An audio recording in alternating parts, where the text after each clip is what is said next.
Selamat berjumpa kembali.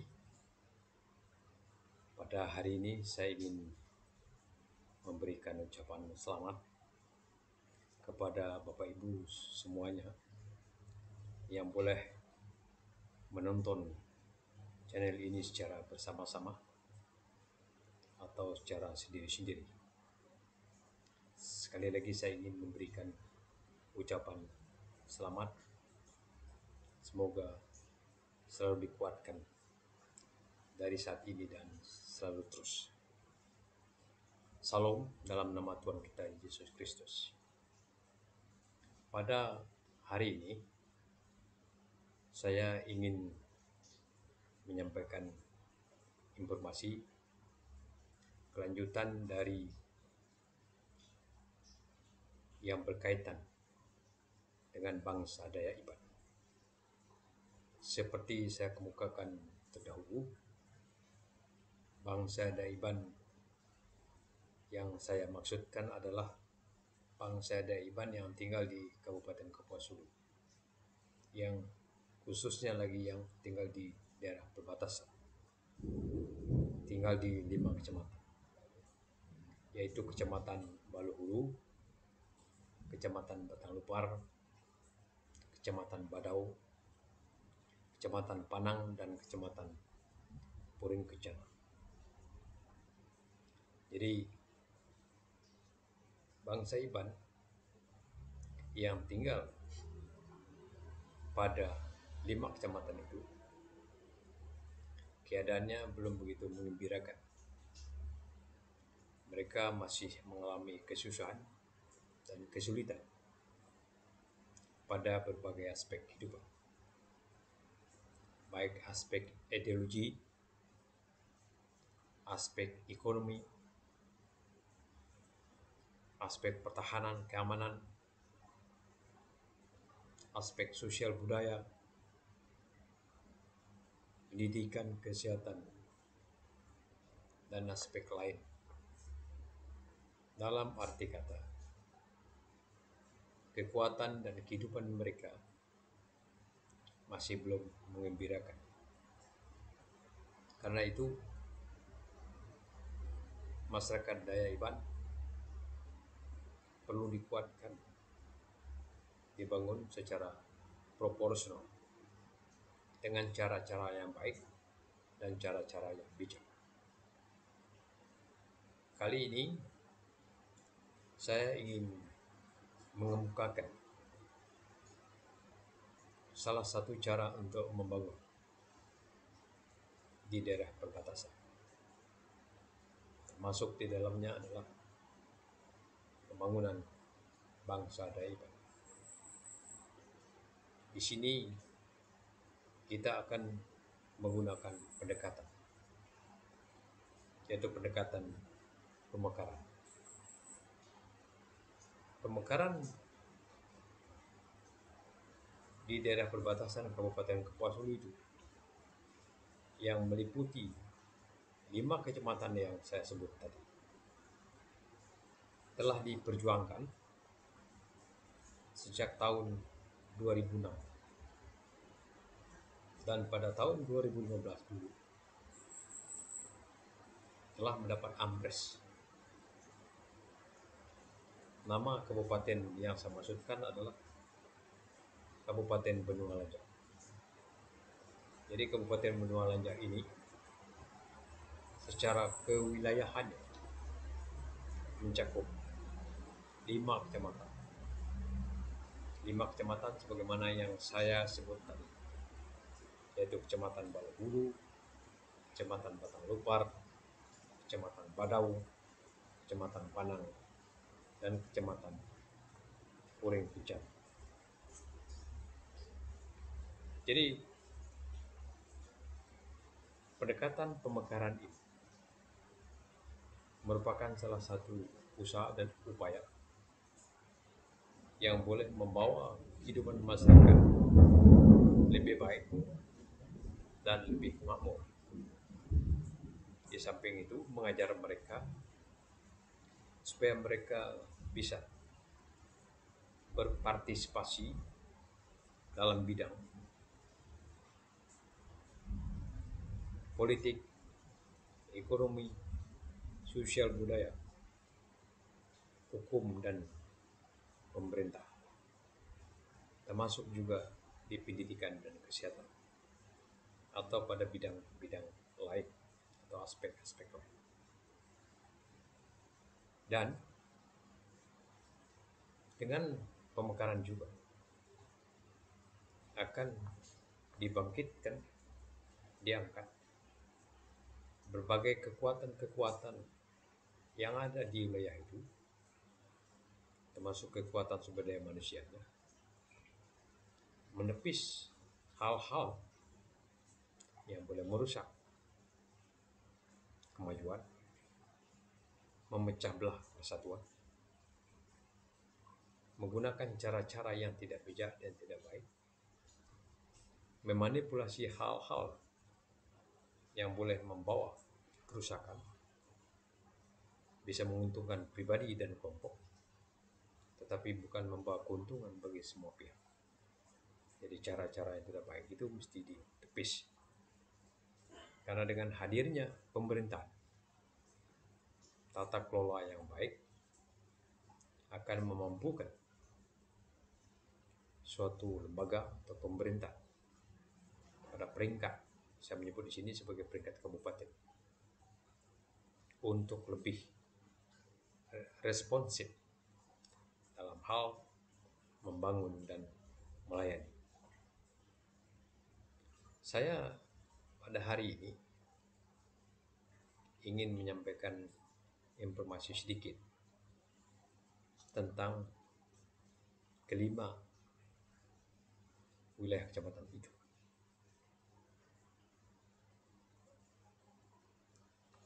Dari kelima wilayah kecamatan itu, wilayah yang besar itu adalah Kecamatan Baluhulu, kemudian diikuti oleh Kecamatan Petalpa, kemudian Badau, Puring Picana, dan Empanan. Total wilayah atau luas wilayah yang akan menjadi Kabupaten Benua Lanja itu luas kurang lebih 6.300 km persegi. 6.300 lebih kilometer persegi, atau sekitar 25% dari Kabupaten Kapuas Hulu, luas Kabupaten Kapuas Hulu. Tetapi kita melihat bahwa kelima kecamatan itu atau Kabupaten Benua Lanja itu, dia adalah di daerah perbatasan langsung dengan negara tetangga Sarawak, Malaysia. Jadi mengapa kita bersama tim pemekaran Kabupaten Benua Lanja berusaha sekuat tenaga, karena kita memikirkan bahwa kita berada di daerah perbatasan yang sangat dipengaruhi oleh berbagai aspek kehidupan, baik aspek pertahanan, ekonomi sosial budaya, hukum, dan juga ideologi atau politik. Masing-masing negara mesti mempunyai ideologi yang berbeda, sistem ekonomi yang berbeda, sistem pemerintahan yang mungkin akan berbeda. Nah, kita berada di daerah perbatasan yang dekat dengan sistem yang berbeda. Tetapi dari segi budaya tertentu ada kesamaan dengan saudara-saudara kita yang ada di Sarawak, Malaysia. Jadi dengan hadirnya Kabupaten Benua Lanja, dia boleh memberi nuansa baru dan yang baik bagi warga negara yang tinggal di daerah perbatasan itu, juga bagi negara sebagai wilayah berada depan menciri khaskan warga negara Indonesia yang berideologikan Pancasila, berundang dasarkan Undang-Undang Dasar 1945, yang kita sama beraneka ragam, Bhinneka Tunggal Ika, berbahasa bahasa Indonesia, dan berbendera bendera merah putih. Jadi lambang-lambang ideologi dan kekuatan yang menjadi pondasi kekuatan kehidupan berbangsa dan bernegara, sehingga NKRI tetap bertahan teguh dan tetap, maka di daerah perbatasan juga boleh dibangun sehingga mencerminkan NKRI mini di situ. Mengapa saya menyebutkan demikian? Dari segi ideologi, mereka ideologi mungkin berbeda dengan kita, tapi kita ideologi yang kita punya. Kita akan bertemu setiap masa, berinteraksi yang berlainan sistem dan ideologi. Tetapi kedua belah pihak juga perlu mempertahankan ideologi mereka. Kita juga mempertahankan ideologi kita. Kita mempertahankan bendera kita, kita mempertahankan negara kita, dan kita mempertahankan undang-undang dasar negara kita. Kita ada menciri khaskan sebagai bangsa dan negara Indonesia. Karena itu, dari sudut pendekatan pemekaran ini, saya beberapa penelitian sekuat tenaga untuk memohon dan meminta kepada pemerintah supaya apabila ada dibuka moratorium, maka dengan hormat masyarakat Kabupaten Banyuwangi memohon, khususnya tim yang dulu pernah dibentuk, supaya ada kabupaten baru, yaitu Kabupaten Benua Lanja, sebagai kabupaten yang berada depan negara Indonesia. Pada hari ini saya ingin menyampaikan informasi bahwa saya sendiri pernah menjadi ketua panitia persiapan pemekaran Kabupaten Benua. Awalnya nama dulu Kabupaten Perbatasan, kemudian dirubah namanya menjadi Kabupaten Benua Lanja. Suatu panitia Kabupaten Benua Lanja dibentuk. Saya bukan lagi menjadi ketuanya, tetapi saya menjadi penasihat panitia pemekaran Kabupaten Benua Lanja sampai sekarang. Oleh karena itu, saya mengemukakan dan menyampaikan hal ini kepada halayak ramai, kepada pemerintah kita, baik pemerintah Kabupaten Kapuas Hulu, pemerintah Provinsi Kalimantan Barat, dan pemerintah pusat, yang apabila moratorium dibuka, kami minta dengan mohon dengan hormat Kabupaten Benua Lanja mohon didukung dan didirikan secara bersama-sama untuk kita bersama, demi kita bersama. Bapak Ibu yang saya hormati dan saya kasih, saya tadi berbicara pemekaran sebagai salah satu pendekatan untuk memajukan pembangunan di suatu wilayah atau suatu daerah. Pemekaran ini itu sebagai usaha untuk merespon dari tata kelola pemerintahan yang tidak atau kurang responsif terhadap pelayanan masyarakat atau kemajuan masyarakat, sehingga keadaan masyarakat bisa memprihatinkan atau kurang gembira, itu ditunjukkan dengan hidup mereka yang belum layak dari berbagai aspek kehidupan. Nah, karenanya kita mesti mengangkat bakat dan martabat masyarakat dan rakyat yang ada di wilayah perbatasan tadi, yang tergabung di calon Kabupaten Benua Lanjak. Usaha kita adalah memegarkan. Kita tahu pada zaman sekarang politik untuk mendapatkan pemimpin daerah atau pejabat daerah, katakan memilih wakil yang dilaksanakan secara langsung, belum juga membawa hasil yang memadai terhadap pembangunan di suatu kabupaten. Itu ditandai dengan apabila setelah duduk di jabatan, seorang bupati mendapat gangguan dari berbagai elemen-elemen masyarakat, elit-elit politik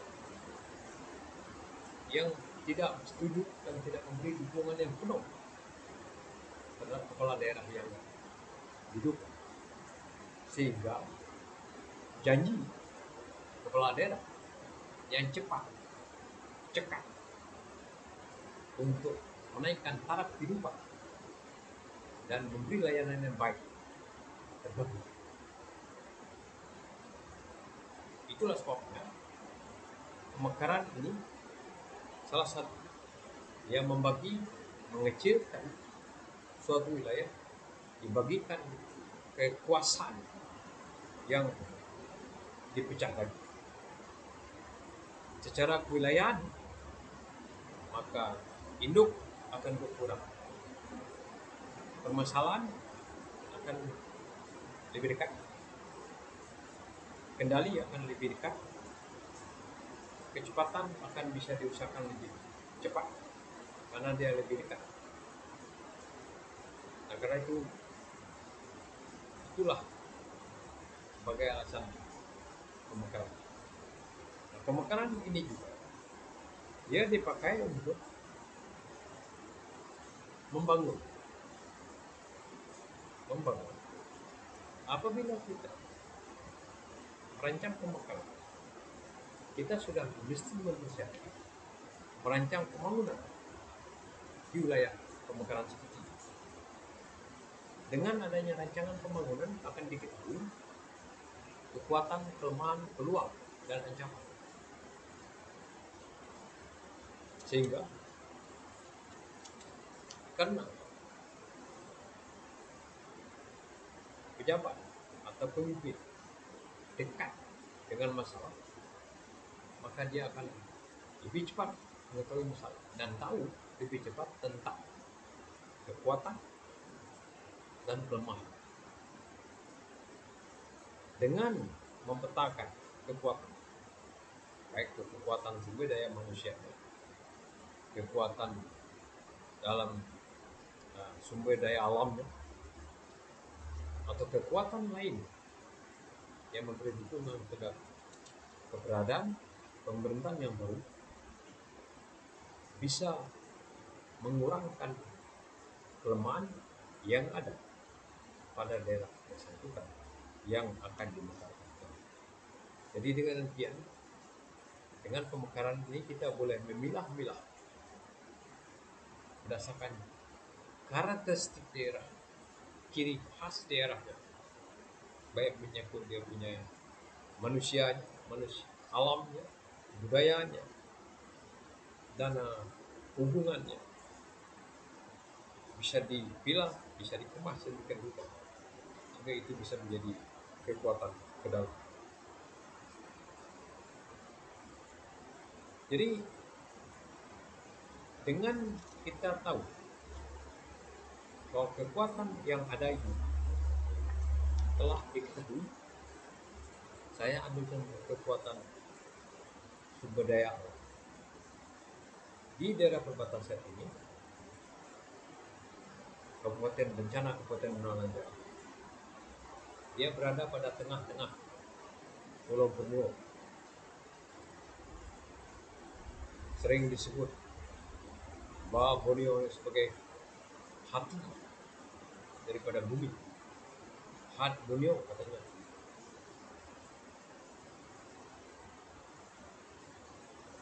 Hati daripada bumi. Atau paru-paru dunia. Kita ini, Pulau Kalimantan. Kalau paru-paru dunia seperti ini tidak kita kawal dengan baik, rancang dengan baik, kendalikan dengan baik, laksanakan dengan baik, memperhatikan kaedah-kaedah pembangunan yang berkelanjutan dan berkehendak pada Tuhan, memperhatikan alam dan sekitarnya, sumber daya manusia dan sekitarnya, maka kita hanya digelar sebagai paru-paru dunia. Kalau dia paru-paru dunia, dia paru-paru orang ramai. Apakah pemekaran seperti ini dunia luar akan bersedia membantu atau tidak? Ada yang menyebut kita sebagai paru-paru dunia. Saya khawatir nanti begini, paru-paru kita dia gunakan, tapi paru-paru dia simpan, dia sebagai persiapan. Apabila paru-paru kita ini rusak atau keadaan kita menjadi rusak, maka dia akan mengalihkan pandangan kepada paru-paru yang baru di tempat-tempat yang baru. Jadi kita sekarang selaku bangsa Indonesia, anak bangsa Indonesia ini mesti berpikir secara bijak. Bagaimana seandainya apabila tidak ada tolongan sesama manusia dari pihak negara luar atau negara kita sendiri, maka kita akan jatuh dengan cara yang tidak kita inginkan. Karena kita sering mengenal dan mendapatkan dari pihak luar. Saya mengajak kita mesti mengandalkan utama adalah Tuhan. Yang kedua, baru mengandalkan kita. Yang ketiga, bersama-sama dengan manusia yang ada di muka bumi. Nah, makanya sesama manusia, jelaslah kita akan mengandalkan pemerintah yang ada di kita, rakyat yang ada di kita. Karena itu sebagai pemerintah kita, negara kita, warga kita, keluarga kita, sanak saudara kita, sesama bangsa kita. Ke situ kita minta pemekaran. Bukan minta kepada negara lain. Kita minta bersama-sama supaya bangsa kita, warga kita, pemilih kita bisa saling membantu dan menguatkan. Supaya bangsa kita yang ada di kelima kecamatan tadi tidak memilih itu bangsa Dayak, khususnya Dayak, tapi bangsa Dayak yang lain dan bangsa-bangsa lain yang di daerah perbatasan di 5 kecamatan itu tadi pun bisa naik taraf hidupnya. Jadi itulah keinginan yang telah diperjuangkan sejak tahun 2006. Sekarang tahun 2024. Jadi kurang lebih 18 tahun. Karenanya sekali lagi mohon, apabila ada moratorium pembukaan dibuka, mohon Benua Lanjak ampres dulu dinyatakan untuk menjadi undang-undang. Karena itu sebagai usaha bersama-sama, jangan tertinggal di daerah perbatasan. Saya melihat pemekaran ini bisa dikaitkan dengan kemakmuran. Kalau pemekaran ini diurus dengan baik, dipimpin dengan baik, dirancang dengan baik, dilaksanakan dengan baik, dia bisa membuat kemakmuran secara bersama-sama, baik bagi masyarakat lokal maupun bagi masyarakat yang ada di sekitarnya. Dia bisa buka lapangan kerja, buka usaha yang lain-lainnya. Karena apa saya katakan demikian? Hasil daripada bumi itu ada, manusianya ada, aturannya ada, negara tetangga ada, pemerintah ada, investor kita ada. Investor kita artinya warga negara kita, warga negara Indonesia. Kita boleh duduk secara bersama-sama, mengfungsikan, merancang secara bersama-sama. Duduk bersama. Bagaimana pembangunan itu dilaksanakan. Jadi perlu ada suatu kontrak bagi pejabat yang mau menduduki jabatan pada daerah-daerah yang baru dimekarkan. Namanya kontrak pembangunan. Orang sering mendengar membuatnya kontrak sosial, tapi saya menyebutnya kontrak pembangunan. Karena kita tahu apabila segala sesuatu baru mulai, kita mesti sadar sebagai orang yang tidak berkemampuan dan mesti belajar hemat, menggunakan cara-cara yang baik dan betul, sehingga kita boleh bergabung secara bersama-sama di dalam daerah yang baru itu untuk hidup berdampingan dan saling menguatkan. Aturan-aturan, undang-undang ditegakkan dengan baik, masyarakat diberikan pendidikan yang memadai, saling menerima dan memberi. Jangan hidup eksklusif, tapi saling membuka diri dan saling tolong menolong. Kemakmuran itu tadi yang saya katakan adalah kemakmuran bersama, bukan kemakmuran atau ada bagi diri sendiri atau bagi kelompok. Karena pemekaran ini bukan untuk kelompok atau untuk diri sendiri, tapi bagi semua. Bagi semua kita yang tinggal di dalam batasan, yang tinggal di kecamatan, di membuat kecamatan itu. Tahu keadaannya bahwa di Kabupaten Kopasulu ditetapkan sebagai kabupaten konservasi. Sebenarnya ini menjadi peluang bagi daerah pemekaran yang akan dimekarkan Kabupaten Bogor. Dia bisa dijadikan basis untuk mengembangkan studi-studi yang penting untuk keperluan pembangunan di masa yang akan datang. Baik studi yang menyangkut bagaimana pengembangan sumber daya manusia, dan studi yang dimaksudkan bagaimana pengembangan sumber daya alam, penggunaan sumber daya alam, dan studi lain yang bisa mengintegrasikan bagaimana pihak negara tetangga bisa lebih hidup leluasa dan bersahabat, saling memberikan dan menguntungkan. Jadi tata kelola seperti di kabupaten daerah kabupaten, dia mesti tata kelola yang khusus, jangan diseragamkan.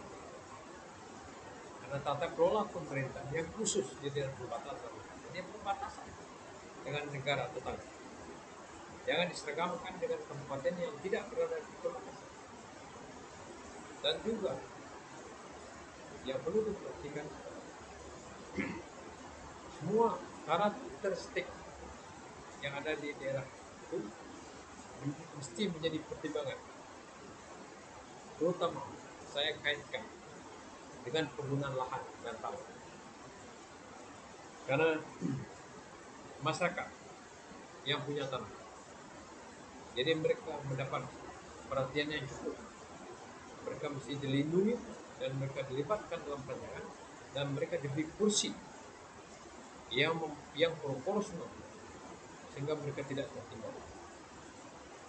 Dengan mereka memiliki faktor produksi seperti itu, mereka dilibatkan dalam membangun. Mereka merasa bahwa mereka dimanusiakan sebagai sesama. Jadi tidak mungkin miskin akan semakin bertambah, miskin akan semakin banyak, miskin misalnya sampai 5, 6 atau 10% atau 5-6% bertahan terus di satu kabupaten. Tidak masuk akal. Kalau seandainya rancangan pembangunan itu dia berkeadilan. Dia berkeadilan. Berkeadilan dalam arti bahwa sumber-sumber yang memberikan nafkah itu mesti diatur, dibagi secara proporsional. Demikian juga tentang hal politik, kesempatan kerja, dan lain yang berkaitan dengan penghidupan masyarakat sekitar kita. Dan mesti ada dipikirkan juga masyarakat akan datang masuk ke kabupaten. Mesti ada suatu rancangan khusus dan tersendiri sehingga bagi yang datang dia akan tahu porsi mereka. Dia akan tahu. Jadi mesti ada suatu perjanjian terlebih dulu antara yang datang dan yang sudah lama tinggal di situ, yang punya wilayah di situ. Dia mesti buat perjanjian yang baik sehingga itu menjadi acuan hidup ke depan. Mulai dari yang bentuk pembentuk sampai pada anak cucu di masa yang akan datang. Perjanjian seperti itu dibuat supaya ke depan ini menjadi acuan dan mereka tunduk pada perjanjian seperti itu sehingga ciri khas di wilayah yang masyarakat itu tidak hilang. Ciri khas berkaitan dengan bahasa, budaya, lambang-lambang yang digunakan secara bersama-sama. Termasuk juga perjanjian kita bahwa kita punya ideologi yang satu, undang-undang dasar yang satu, negara yang satu, bahasa yang satu, bendera yang satu. Itu masuk dalam perjanjian kita. Jadi kalau itu sudah masuk dalam perjanjian, maka kita telah dibentuk kabupaten tidak boleh untuk ingkar dari perjanjian itu. Karena kita berjanji adalah demi kepentingan kita secara bersama-sama, bukan kepentingan orang-orang tertentu, kelompok-kelompok tertentu, atau individu tertentu. Tidak. Ini kepentingan kita secara bersama-sama.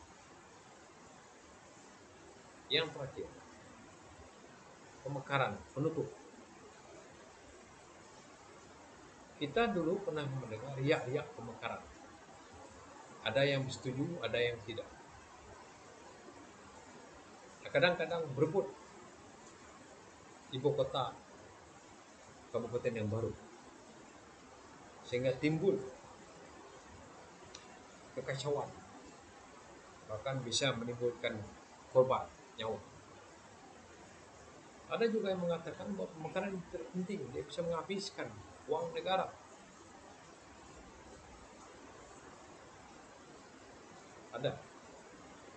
Ada juga mengatakan bahwa pemekaran nanti akan adanya raja-raja kecil atau menguntungkan elit-elit politik tertentu. Itu mungkin bagi yang tidak setuju.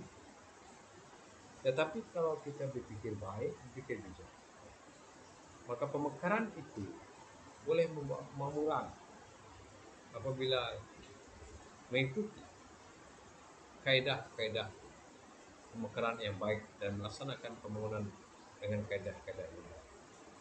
Ini akan membawa pemekaran. Jadi pemekaran bukan perebutan kekuasaan. Jadi pemekaran ini adalah perebutan siapa berani membawa keadilan